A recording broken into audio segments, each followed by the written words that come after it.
Here we have our new custom editions of the Benchmade Bugout, the 535. So what we did is we completely took these apart and use the synthetic ret dye to dye these black, and then we exposed some of the blue on this one. So this we're calling the Battle Torn because it kind of looks like it's been through a bit of a war.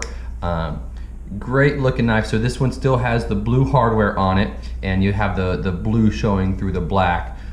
We've labeled this one the 535-BW on the website, and there will be a link below for that.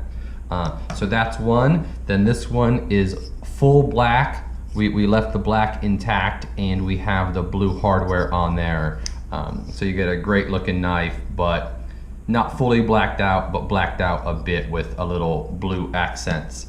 And then this one, we did something a little different. We actually sandblasted the hardware to have that kind of matte finish with the straight black. So you don't have any accent of color. You just have the straight black with the satin blade.